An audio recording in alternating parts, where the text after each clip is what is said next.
Square Cow Countdowns! Ho ho ho! I'm Slash. And even though it's long past Christmas, I am Canadian, which means I spend a lot of time in the cold. So I figured, why not count down the top 10 best Wintery levels in games? You might want to bundle up before we start. Is Wintery a word? No. Do I care? Not really. I just thought that it sounded a little more unique than just saying snow levels. Besides, this opens the door to more potential levels. By saying Wintery, we can include levels from games that maybe take place during winter or that are in cold areas, but there doesn't actually have to be snow in that level. For the sake of variety, I'm limiting myself to one level per game and only one game per franchise. Snow levels are up there with sewer levels and water levels as some of the most universally hated themes, but that doesn't mean they're all bad. When done right, some snow levels can actually warm your heart, like a nice bowl of chicken soup. Oh man, now I want some chicken soup. Keep in mind that this list is mostly based on my own personal opinion, which will probably be different from your opinions. If you agree with me, great, tell me about it in the comments. And if you don't agree with me, well then tell me about that too. Well, you know what they say, if you can't handle the cold, take your head out of the freezer. That is honestly the best segue I could come up with. Number 10, Routes 216 and 217. Slow and tedious as traversing the northern routes of Sinnoh might be, I've always thought that Game Freak really nailed the experience of what it's like to trudge through knee-deep snow. Generation 4 was already slow in general, and although it isn't much fun to explore, it is still a good snow area. Plus, after you reach Snowpoint City, which is literally shaped like a snowflake, you go on to battle one of my favorite gym leaders in the Pokemon franchise, Candace, who's obsessed with focus for some reason.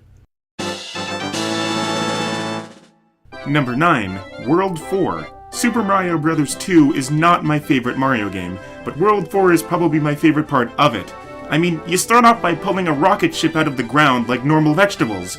Then you have to avoid these weird flying bees that are armed with forks by sliding along a sheet of ice. After that, you'll find some whales that have vegetables growing on their backs, for some reason.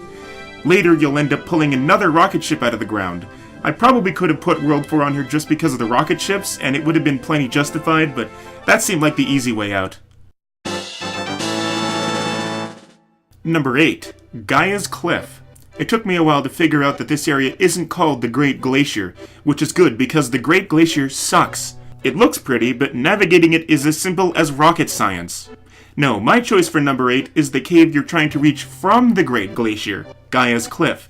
It's a beautiful crystalline cavern, complete with gigantic icicles that you have to kill to drop down into specific holes, and a two-headed Hydra monster whose two heads have different elemental attacks and weaknesses. This boss is a perfect way of venting all the stress that you've been carrying after the BS controls of that stupid snowboarding section, and that previously mentioned stupid glacier.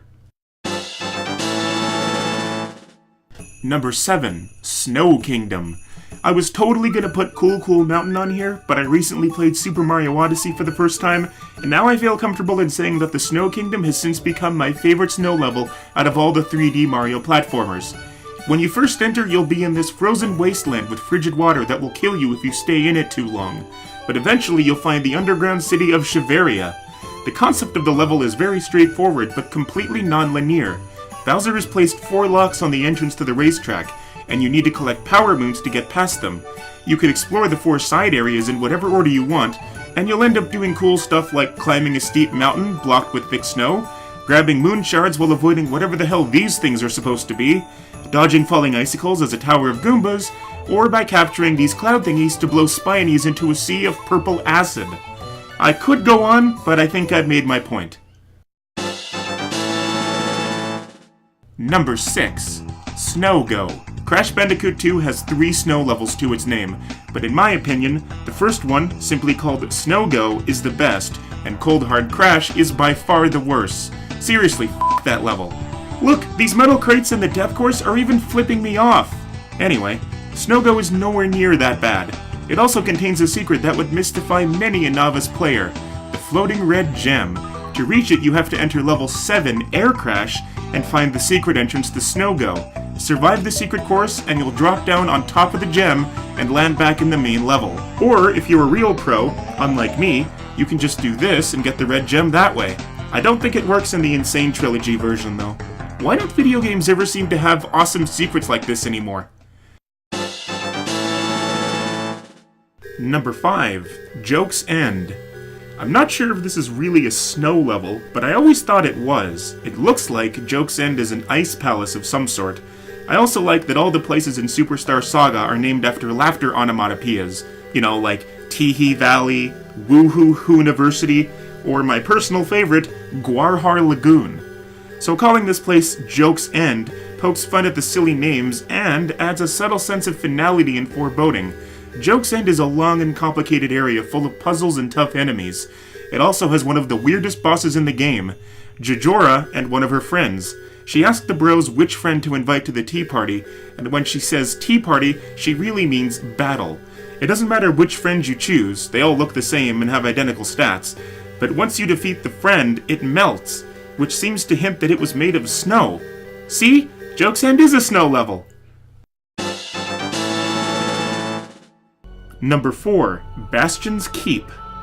Ariat, homeland to the barbarians, has appeared twice in the Diablo series. First, in the Diablo 2 expansion, Lord of Destruction. Harrogath is under siege by Baal, the Lord of Destruction, obviously. But due to hardware limitations of the early 2000s, there wasn't much evidence in the game to really enforce the whole siege aspect. Jump forward 20 years in the timeline and 12 years in real life to Diablo 3. You visit the remains of Ariat after, spoiler alert for a nearly 20-year-old game, Tyrael destroyed the World Stone at the end of Diablo 2. This time you're staying at Bastions Keep, which is under siege by Azmodan, the last of the Seven Evils and the Lord of Sin. Holy balls! Now this is a siege. I love this part. There's just something about battling on the walls of a crumbling castle against an army of demons that was so incredible to me. This totally should have been the final act, because there's a constant tone of danger and finality, but yet there's still one more act after it, or 2 acts if you have the Reaper of Souls expansion, and neither of them ever feel so epic and grandiose as Act 3, earning it this spot on the list. Number 3, Heart of Ice. While the part leading up to this area is just as good, mountaineering, I had to pick just one. So in the end, Heart of Ice won out because, well, first of all, this area is gorgeous, and second, it was a bit more demanding than the previous chapter. Tenzin and Drake split up to tackle each side of this area, but in classic Uncharted fashion, Drake's side of the area breaks and crumbles, which means that he has to find an alternate way to traverse it. This is one of the most iconic moments of Among Thieves for me. Seriously, how is Drake able to climb this stuff with his bare hands? It's covered in ice, and ice is cold! That's a double whammy. Or at least it should be. But no, not for Nathan Drake, but no, for him, this is just a minor inconvenience. Number 2, Icy Peak. There's quite a few snow levels that I could have chosen in the original Spyro trilogy, but I went with Icy Peak because it's always been my favorite for lots of reasons.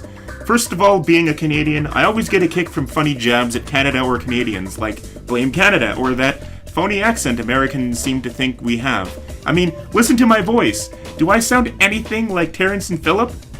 Anyways, the inhabitants of this level are polar bears with that phony Canuck accent. You also get to blow up ice barricades with cannons, protect an ice dancer from aggressive hockey players, and of course, the infamous cracked ice floor. Another great secret from my gaming childhood.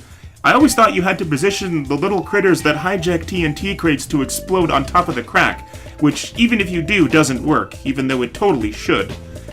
By now I think we all know that you have to find the hidden path to the ledge above the ice and head bash from there.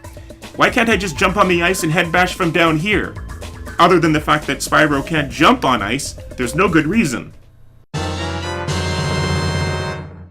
Number 1, Cliffhanger. What's not to love about this level? We actually get to see Soap, the hero of the previous game, in a new light, because we can actually see him, and not just his arms.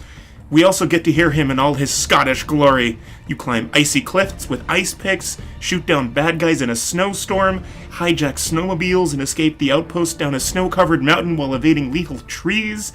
This is only the 3rd level, and Modern Warfare 2's story never lets up, even through all the hilarious Ramirez, do everything sections. You know a game is good when memes about how dumb certain sections of it are only make people want to go back and play it again in spite of the dumb parts. And don't tell me you didn't cry when Shepard killed Roach and Ghost. If you didn't cry, you have no soul, or you never played the game.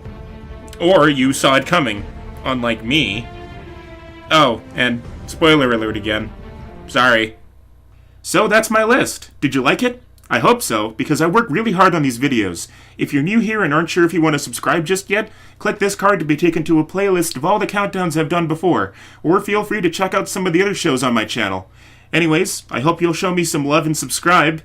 If you don't, I can always sell my clothes to buy food again. Well, I hope you enjoyed the video, and until next time, peace out. See ya!